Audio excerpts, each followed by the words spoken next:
Okay, now that we've got our box exported as an SVG file, we can go into Inkscape and import that file. So we'll go up to File, Import, there's our file box, and we'll open that. And as you can see, as it imports it as one SVG, so all three pieces are one SVG, and we're going to have to break that apart. We want to go to the stroke style first, though, because as you can see, the stroke is set up for a vector engrave. Everything's in blue here. We're going to change that to red. So first we'll go to the stroke paint, and we'll change that to 255 on the red and 0 on the others, so that now this SVG is ready for cutting to some degree, except we want to break those pieces apart and kind of orient them in a better way so that we don't waste material, and also we can reduce the amount of cuts it takes to get those pieces out.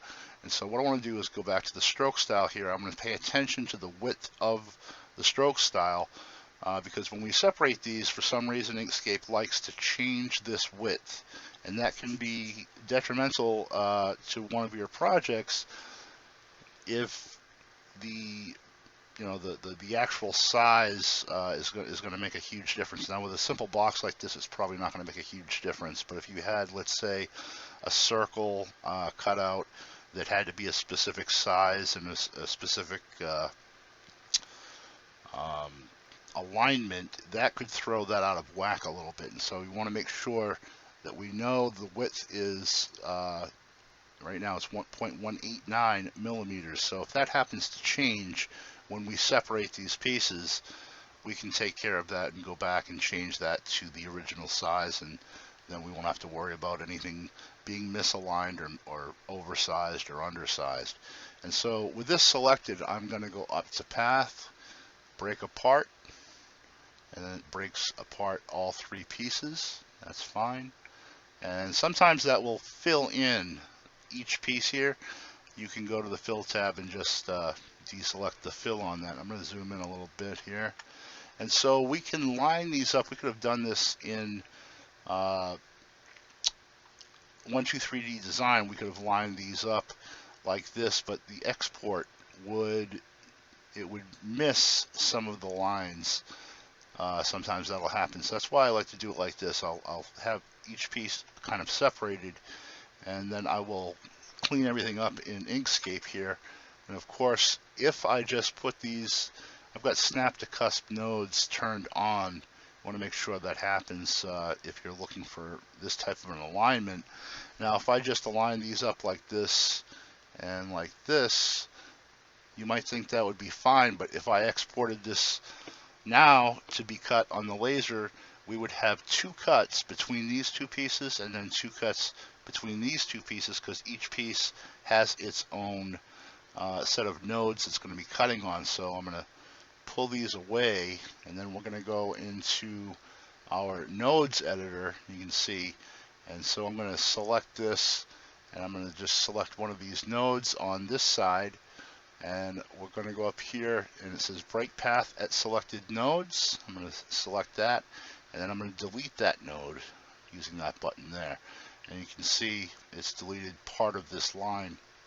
And so I'll select this node here and delete that one, and that was going to take care of that corner. And then I'll select the rest of these nodes here and delete them, and now we've got kind of this open-ended box area which we can now line up with this piece here. And you can see it's going to cut both of these pieces, and there's only going to be one cut line between them, and that's going to help save a little wear and tear on the machine, not having to make all of these excess cuts, and that also could potentially ruin your project. And so we're going to do the same thing here. We're going to go back to our nodes editor for this piece over here. We'll select one of these nodes, we'll break the path and delete it, and then we've got the rest of the nodes we can take care of. We can just select all of these nodes here, and I'll press shift, select, and of course, well, actually I can just drag and select all of them, delete those nodes there. Whoops, that's something I didn't want to happen. So we'll try it again. Press Control Z, and sometimes it's easier just to delete these nodes one at a time. I'm still learning Inkscape, so that sometimes I'll delete a node and I won't mean to, and so I'll have to go back and try again. And so, okay, this is what we want here, this open end here. We'll go back to our selection tool, and then we can just line this up over here. And of course, you can see down here I'm missing a cut path because I actually didn't want to delete this one. So we'll go back into our node editor, and we'll select the node here, and then we will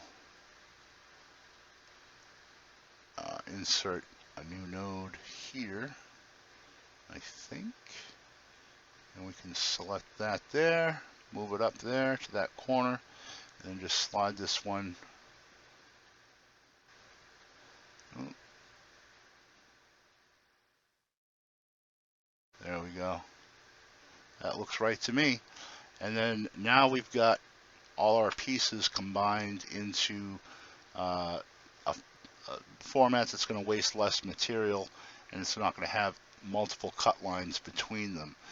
And so before we export to, before we save this file, we want to go back and to the document properties, and we're going to resize page to content, and then we'll have our page size correct.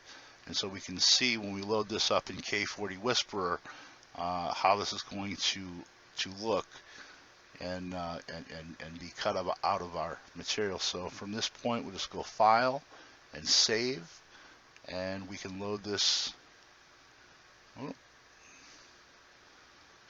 Yeah, we can load this into. We save save this to YouTube project. We'll save it back to the box SVG that we originally exported. And yes, we want to replace that. So when we load that up into K40 Whisperer, which will be in a future video, I'm not going to cut this out right now, but I will load it up into K40 Whisperer just so you can see what we just did here and how it's going to look. So we'll open the design file, and let's see, we'll go in here, our box SVG, we'll open that up. And it might take a second for it to load into K40. So now you can see here's all our pieces, 1, 2, 3 pieces, and we can orient this, in anywhere that we want to, to cut out from our material. And so that's the first video, well, the first couple of videos, the first project in how I like to create my own custom designs using Autodesk 123D Design in combination with Inkscape to cut out projects on the K40 laser. So I welcome you to comment, rate, and subscribe. You can see when new projects will be available. I'll be doing probably at least a project every week, and so hopefully you'll come back for that. And until then, we'll catch you later. Bye.